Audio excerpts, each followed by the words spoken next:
तो आदाब, नमस्कार, गुड इवनिंग, सत श्री अकाल। एक बार फिर आप तमाम लोगों का स्वागत है क्रांति तक की कहानी के इस एपिसोड में। उम्मीद है पूरी फैमिली अच्छी होगी, अपना और अपनों का ख्याल रख रही होगी।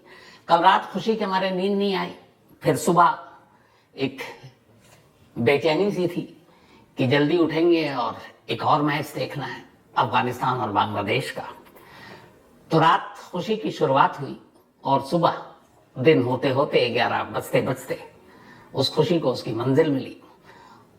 उधर हमने नवंबर 2023 Ahmedabad Narendra Modi stadium world cup का फाइनल, ऑस्ट्रेलिया के हाथों हार, उसका बदला लिया।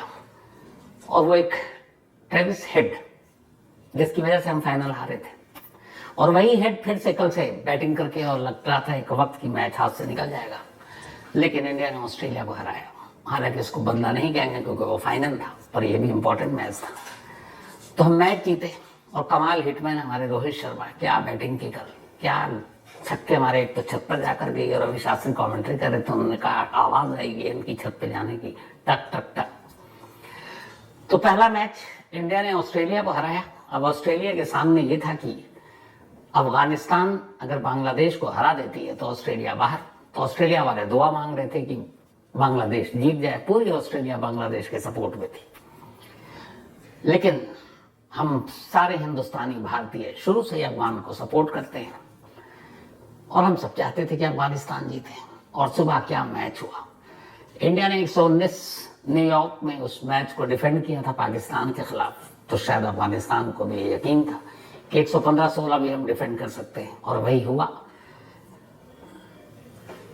बांग्लादेश के खिलाफ एक नजदीकी मुकाबले में अफगानिस्तान जीती और पहली बार किसी आईसीसी इवेंट में सेमीज में उसने अपनी जगह बनाई। यह Afghanistan cricket, Afghanistan cricket board, अफगानिस्तानी क्रिकेटर और पूरे अफगानिस्तान के लिए एक न भूलने वाला पल है। अफगानिस्तान जैसी एक टीम का इस तरीके से इतना ऊपर और लगातार अच्छा परफॉर्म करना, ऐसा नहीं कि कोई तुक्का था। ऑस्ट्रेलिया से पहले न्यूजीलैंड को भी इसी अफगानिस्तान में हराया था। तो लगातार बेहतर क्रिकेट खेल रहे हैं और अब सेमीफाइनल। अब पूरी दुआ यही है हम सारे हिंदुस्तानियों की कि फाइनल इंडिया और अफगानिस्तान के बीच में हो। अफगानिस्तान को अपना सेमीफाइनल मैच अब साउथ अफ्रीका से खेलना है। साउथ अफ्रीका के बारे में याद रखिए कि बड़े मैचों में उनको हमेशा कहा जाता है चुप कर जाते हैं। तो उम्मीद यही है कि अफगानिस्तान साउथ अफ्रीका को हराए और हम इंग्लैंड से मुकाबला है, इंग्लैंड को हराए, उधर भी लगान वसूले। तो दुआ यही है कि अब इंडिया और अफगानिस्तान आमने सामने हों और अब तक का जो वर्ल्ड कप का सफर है बहुत खूबसूरत चल रहा है, और इसी तरीके से ये खूबसूरती से आगे बढ़े और अपने मंजिल को पहुंचे। तो कमाल का ये रात कल और कमाल की सुबह आज। तो ये तो हो गई क्रिकेट की कहानी। अब आते हैं आज की कहानी के ऊपर। बहुत ही दिलचस्प कहानी है, मतलब बहुत सारी कहानियां आप लोगों को सुनाता हूँ, कुछ कहानियां मुझे खुद लगती है कि कहानियां इस दिलचस्प या अच्छी कहने से मतलब, हालांकि कहीं ना कहीं अक्ल है, खून खराबा है, लेकिन कुछ इन्वेस्टिगेशन, कुछ पहलू ऐसे होते हैं जो थोड़े से चौंकाते हैं। आज की कहानी वैसे ही कुछ चौंकाने वाली है। कहानी 8 जून की है, शुरू होती है उस दिन सैटरडे था 8 जून को। 8 जून शहर इंदौर के रेलवे यार्ड में जहां ट्रेनें आकर रुकती हैं, उसके बाद उनके पास वक्त होता है दोबारा जाने के लिए, तो उनको स्टेशन से दूर एक जगह पर सारी बोगियां वहां पे लगा दी जाती हैं, उसको रेलवे यार्ड कहते हैं। तो उसी रेलवे यार्ड में जैसे एक तरह से मालखाना समझ लीजिए आम शब्दों में, एक पैसेंजर ट्रेन खड़ी थी और वो आई थी। अब उसको जाने में भी काफी घंटे थे, ट्रेन की सफाई चल रही थी। और ये ट्रेन जो थी ये थी नागदा महो इंदौर पैसेंजर ट्रेन, कई स्टेशनों से होकर गुजरी थी, वहां आकर अब यार्ड में खड़ी थी। सफाई कर्मचारी ट्रेन की सफाई कर रहे थे। तभी एक सफाई कर्मचारी एक बॉगी के अंदर एक सीट के नीचे जब सफाई कर रहा था, तभी उसे एक बोरी दिखाई देती है। बोरी पर नजर पड़ी, उसने बोरी को बाहर खींचा। जब बाहर खींचा तो उसने देखा कि बोरी के ऊपर कुछ खून के निशान है। वो घबरा गया, उसने फौरन रेलवे पुलिस को इन्फॉर्म किया। रेलवे पुलिस की टीम आई, बोरी खोला गया, सभी के हाथ पैर फूल गए। उस बोरी के अंदर एक महिला की लाश थी, लेकिन सर गायब था, और बिना सर के सिर्फ धड़ उस बोरी के अंदर, मतलब गर्दन से लेकर नीचे तक, लेकिन दोनों हाथ और दोनों पैर भी गायब थे। देखकर लाश दिमाग घूम गया। रेलवे पुलिस ने खैर बॉडी उठाई, इसके बाद उठाकर रेलवे के जरिए, रेलवे पुलिस के जरिए उसको सरकारी अस्पताल में भेज दिया गया। मामला लिखत पढ़त में सब कुछ हो गया। अब पुलिस अपनी तफ्तीश कर रही है, लेकिन कुछ पता ही नहीं है, सर है नहीं, चेहरा पता नहीं, नाम कौन है, मरने वाली क्या है, हाथ पैर भी नहीं है, कोई पूरे जिस्म में ऐसा कोई सबूत निशान है ही। अब कैसे ढूंढेंगे आप? पहले तो कातिल को तो बात की बात, जिसका कत्ल हुआ पहले तो उसकी सच्चाई सामने लाए। 2 दिन बीत जाते। ये 8 जून को मिली थी सरकटी लाश, जिसके दोनों हाथ और पैर भी नहीं थे। 2 दिन बाद अब 10 जून की तारीख आ जाती है। 10 जून को, उस दिन मंडे का दिन था, ऋषिकेश रेलवे स्टेशन पर एक ट्रेन खड़ी थी। उस ट्रेन की भी सफाई हो रही थी, और उस सफाई के दौरान एक सफाई कर्मचारी एक सीट के नीचे जाता है तो देखता है एक और बोरी पड़ी हुई है। वो बोरी बाहर निकलता है, रेलवे पुलिस को इन्फॉर्म करता है, रेलवे पुलिस आती है, बोरी का मुंह खोला जाता है। उस बोरी के अंदर से 2 हाथ और 2 पैर मिलते हैं। रेलवे पुलिस उसको भी अस्पताल भेज देती है, मॉर्चरी में मामला दर्ज कर लेती है। अब ऋषिकेश से इंदौर की दूरी लगभग 1000 किलोमीटर से ज्यादा है। तो 1000 किलोमीटर दूर इंदौर में एक रेलवे की बोगी में, एक डब्बे में एक बोरी में लाश मिलती है, जिसका सर नहीं है, सिर्फ धड़ है, हाथ पैर नहीं है। और 1000 किलोमीटर दूर इंदौर से ऋषिकेश में एक और बोरी मिलती है। और ये जिस ट्रेन से मिली थी वो ट्रेन थी योग नगरी ऋषिकेश एक्सप्रेस। अब 2 दिन बाद, तो 8 जून और 10 जून 2 अलग अलग ट्रेनों में 1000 किलोमीटर के फासले पर 2 डब्बों से 2 बोरियां मिलती है, और उन 2 बोरियों में इंसान के अलग अलग कटे हुए पार्ट्स। अब ऋषिकेश वालों को पता नहीं कि 2 दिन पहले इंदौर में भी ऐसा ही कुछ, कोई बोरी मिली है, कोई लाश मिली है। इधर इंदौर वालों को भी पता नहीं कि ऋषिकेश में ऐसा कुछ हुआ है। तो दोनों रेलवे पुलिस अनजान है। लेकिन अब ये हुआ कि तफ्तीश तो करनी है, तो रेलवे पुलिस के जरिए इन्फॉर्म किया गया कि भाई यहाँ पे एक ऐसी ऐसी बोरी मिली है। ये सूचना किसी तरह घूमते घूमते ऋषिकेश से इंदौर तक पहुंचती है। तब इंदौर वाले कहते हैं, अरे हमारे यहाँ भी एक बोरी मिली है। यहाँ कहा जाता है ऋषिकेश में कि जो बोरी में लाश मिली उसके सिर्फ 2 हाथ है और 2 पैर है। तो वहां इंदौर वाले कहते हैं कि हमें जो लाश के टुकड़े मिले उसमें हाथ और पैर ही नहीं है, बाकी सब कुछ है। अब ये हुआ कि शायद एक ही लाश के ये अलग अलग टुकड़े हैं। तो अब सारी चीजों को एक ही जगह पे रखा गया, केस अब पता चला कि हाँ ये एक ही लाश के अलग अलग टुकड़े हैं। धड़ मिलता है वहां, और बाकी चीजें जो है सर और हाथ पैर वो ऋषिकेश में। अब रेलवे पुलिस ने मामला दर्ज किया है। इसके बाद पुलिस को मामला सौंप दिया गया, तफ्तीश शुरू हुई। अब इस तफ्तीश का सबसे पेचीदा चीज ये थी कि इसकी जांच करें कैसे, कौन है पहले तो मरने वाली, और 1000 किलोमीटर का फासला है, कहां से आई, और ये ट्रेन जो है इसमें कहां से चली, वो कहां जाना था उसे, ये सब पता करना था। तो जो पहली चीज पता चली वो ये कि ये जो ट्रेन आई थी ऋषिकेश में, योग नगरी ऋषिकेश एक्सप्रेस, ये इंदौर तो नहीं उज्जैन जाती थी। तब एक लाश के टुकड़े उज्जैन से अगर वो ट्रेन चलती है और ऋषिकेश पहुंचती है तो इंदौर तो उसमें शामिल नहीं है। लेकिन जो दूसरी बोरी मिलती है वो इंदौर पर मिलती है। अब लाश के टुकड़ों को एक जगह अगर जोड़ा जाए तो दोनों एक ही मिलते हैं कि लाश के टुकड़े तो एक ही शख्स के हैं। तो फिर ये कनेक्शन नहीं बैठ रहा ट्रेन का।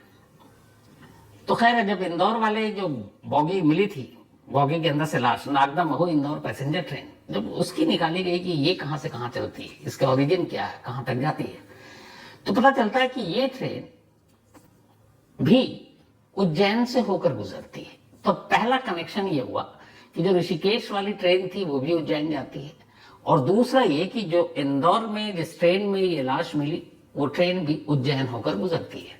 बस यही एक कनेक्शन।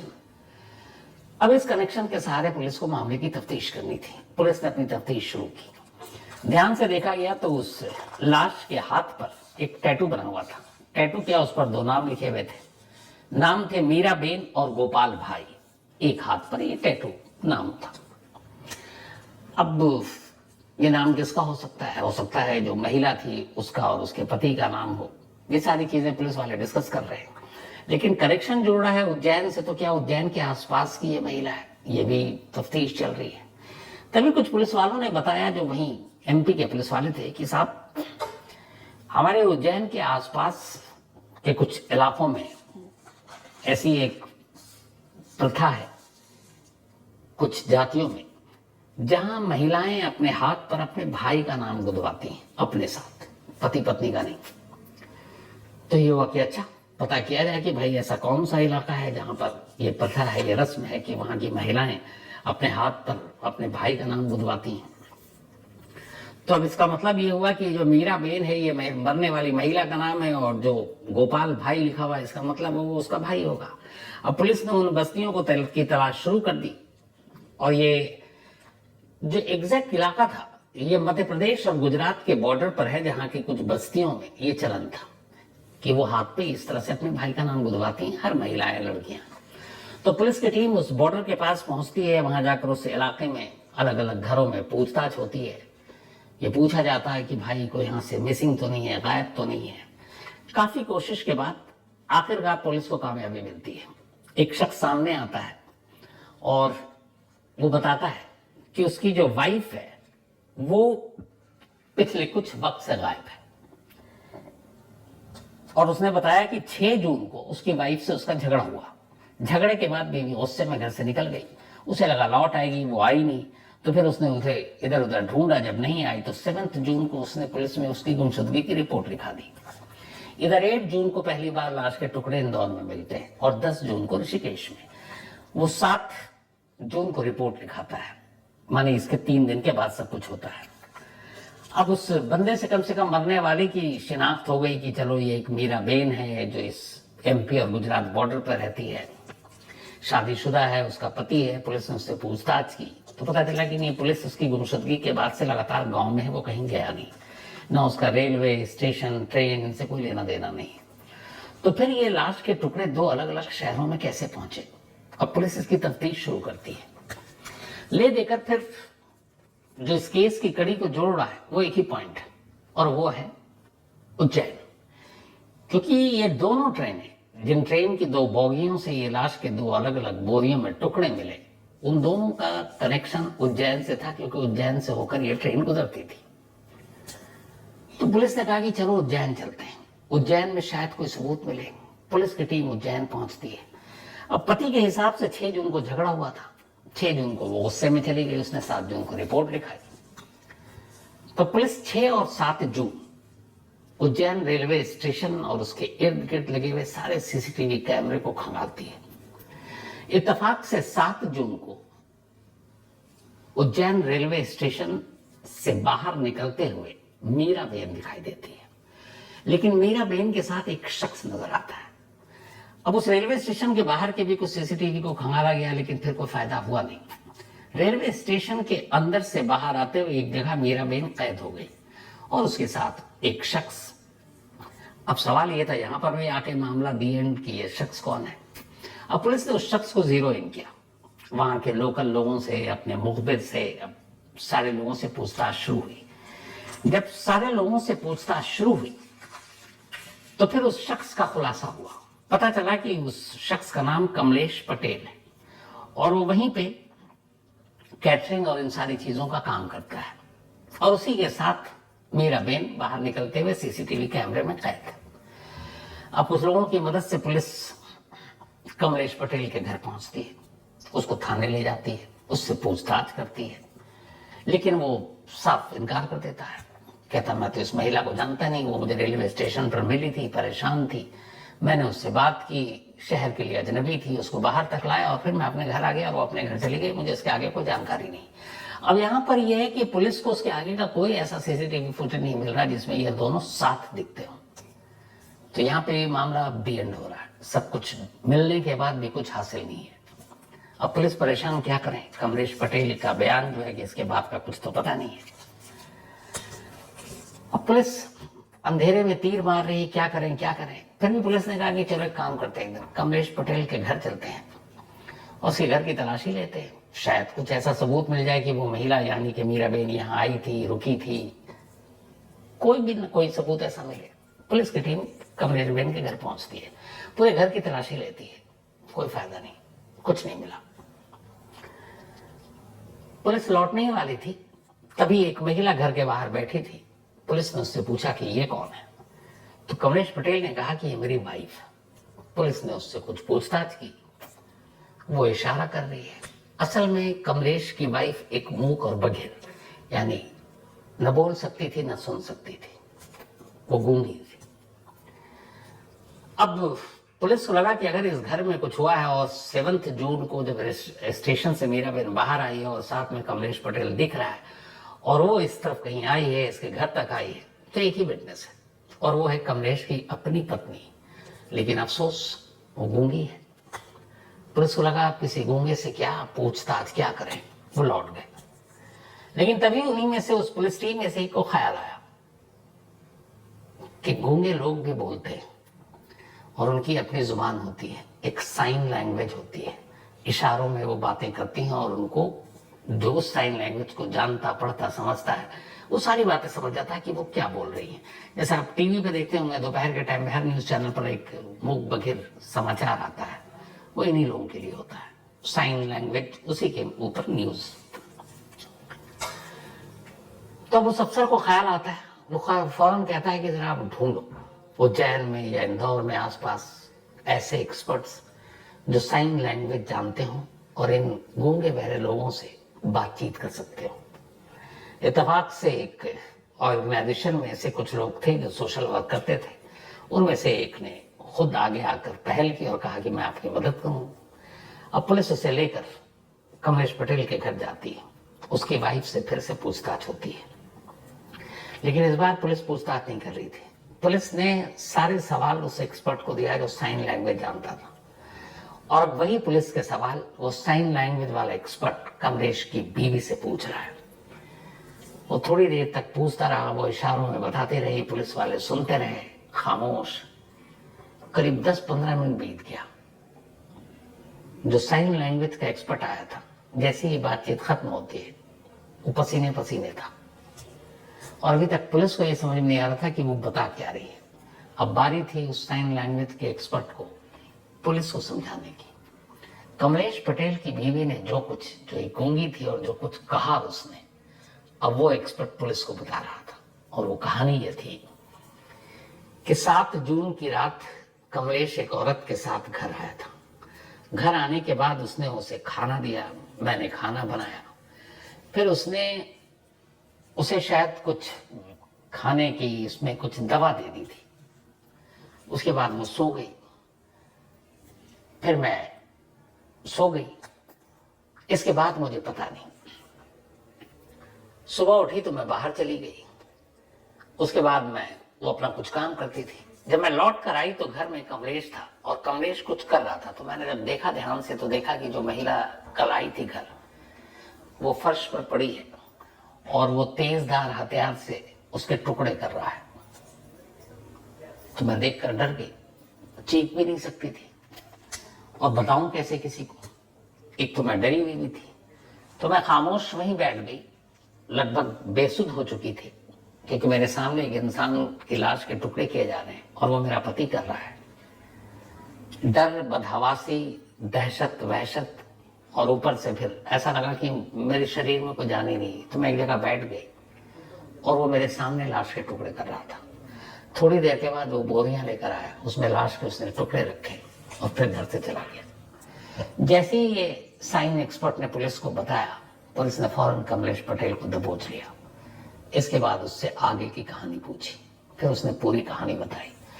उसने कहा कि मैं 7 जून को उज्जैन रेलवे स्टेशन पर था, वहीं मेरा काम था।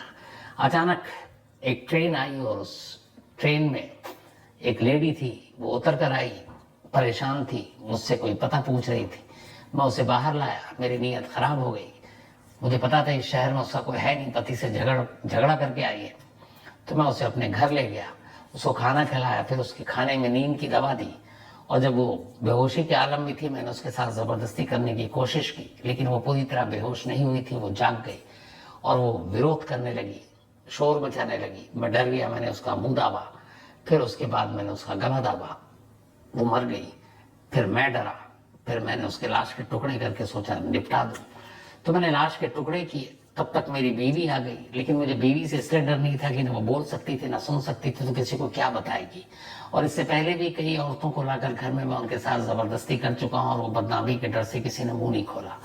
तो ये पहली बार नहीं था। हाँ, कत्ल पहली बार हुआ। तो बोला कत्ल के बाद अब लाश को ठिकाने लगाना था। मैंने उसको टुकड़े किए, 2 बोरियों में लाश रखी और बोरी लेकर मैं उज्जैन रेलवे स्टेशन पहुंच गया। वहां मैं रेलवे यार्ड में गया। जब रेलवे यार्ड में गया तो इत्तेफाक से वहां देखा कि एक ट्रेन खड़ी है और ये ट्रेन थी नागदा महू इंदौर पैसेंजर ट्रेन, और साथ में एक दूसरी ट्रेन थी जो थी योग नगरी ऋषिकेश एक्सप्रेस। तो बोला मैंने पहली बोरी देखा कि योग नगरी ऋषिकेश जो ट्रेन जा रही थी उसका वक्त हो चुका था, तो मैं और वो पहले जाने वाली थी। तो मैंने रेलवे यार्ड में जाकर एक कोच के अंदर वो एक सीट के नीचे रखी, तभी इत्तेफाक, और दूसरी बोरी अभी बाहर रखी हुई है, तभी इत्तेफाक से वो ट्रेन चल पड़ी क्योंकि उसको प्लेटफॉर्म पर अब जाना था, उसका टाइम शुरू हो गया था। तो मैं दूसरी बोरी लाता तब तक वो ट्रेन निकल गई। अब मैं घबरा गया कि मैं क्या करूं, आधी लाश तो इस ट्रेन में डाल दी, अब दूसरी का क्या करूं। तो फिर मैंने देखा कि दूसरी तरफ एक रेलवे यार्ड में एक और ट्रेन खड़ी है जो नागदा महू इंदौर पैसेंजर ट्रेन थी, वो भी इस वक्त खाली थी, कुछ देर बाद जाना था उसको। तो मैंने उसकी सीट के नीचे वो दूसरी बोरी रख दी। तो मैं अलग अलग बोरियां नहीं रखना चाहता था, एक ही ट्रेन के अंदर रखना चाहता था, लेकिन एक ट्रेन चल पड़ी और दूसरी बोरी रह चुक गई थी, इसलिए मैंने दूसरी बोरी दूसरी ट्रेन में रखी और वो इत्तेफाक से उज्जैन से इंदौर पहुंची। इंदौर में पुलिस वालों की नजर पड़ गई, वो बोरी निकल गई और इधर जो ट्रेन में रखी थी ऋषिकेश की, जब वो ऋषिकेश पहुंची तब लोगों को पता चला। पूरी कहानी को सुनने के बाद पुलिस ने कमलेश पटेल को गिरफ्तार कर लिया और पूरी पुलिस ने कमलेश पटेल की वाइफ की बहुत तारीफ की कि एक महिला जो न बोल सकती थी न सुन सकती थी और सामने कातिल के तौर पर उसका पति था, लेकिन उसने हौसला दिखाया, हिम्मत दिखाई और सारी कहानी बयान कर दी। तो जो शख्स बोल नहीं सकते, सुन नहीं सकते, कई बार देख नहीं सकते, वो भी कई बार कानून की बहुत मदद कर जाते हैं और ये कहानी उसकी एक मिसाल है। तो आज कहानी में इतना ही, लेकिन कहानी खत्म करूं उससे पहले वही अपना सिलसिला। आज नरेंद्र सुतार, इनका बर्थडे है, तो हैप्पी बर्थडे नरेंद्र जी। और ये भेजा है क्या नाम लूं मैं, हर्षित, इसके अलावा पारिट्स है शायद, साक्षी, विनोद और दीपेश। सॉरी, नरेंद्र सुतार जी के पेरेंट्स हैं, माँ बाप, और इसके अलावा हर्षित और साक्षी और विनोद और दीपेश। साथ ही हिमाली विथलानी का भी आज बर्थडे है, तो हैप्पी बर्थडे हिमाली। और ये भेजा है राकेश आहिर और संजय ने। विनोद कुमार, इनका भी आज बर्थडे है, तो हैप्पी बर्थडे विनोद, भेजा है मिथिलेश कुमार ने। यामिनी जी का भी आज जन्मदिन है, तो हैप्पी बर्थडे यामिनी, भेजा पंकज सिंह ने। स्टेला, इनका भी आज बर्थडे है, हैप्पी बर्थडे स्टेला, भेजा है जॉन और पंकज ने। गुरमीत सिंह का भी आज बर्थडे है, तो हैप्पी बर्थडे गुरमीत पाजी, और ये भेजा है हरमनजीत कौर ने। साथ ही सुंदर चौधरी और सुखदेव जानी, इन दोनों की आज मैरिज एनिवर्सरी है। आप दोनों को बहुत बहुत बधाई, सुंदर जी और सुखदेव जी। तुषार रंजन समत, इन्होंने कहानी की फरमाइश की है। साथ ही सुनील चरण, थैंक यू सो मच आपका। कार्तिकेय सिंह, फॉलो अप कब से शुरू करेंगे, तो बिल्कुल अगले हफ्ते से जरूर करूंगा। तो आज कहानी में इतना ही। अब आपसे मुलाकात होगी कल रात 9 बजे किसी नई कहानी के साथ। तब तक अपना और अपनों का ख्याल रखिएगा। Thank you very much. तो दोस्तों, आपको कहानी कैसी लगी कमेंट सेक्शन में ज़रूर बताएं। अगर आपको इस कहानी से शिकायत है तो हमारी मेल आईडी पर मेल करें, हम इस कहानी को चैनल से डिलीट कर देंगे। और अगर आपको कहानी अच्छी लगी हो तो लाइक एंड सब्सक्राइब करना ना भूलें। इससे आपका तो कुछ नहीं जाएगा, पर हमारा मोटिवेशन ज़रूर बढ़ेगा। धन्यवाद।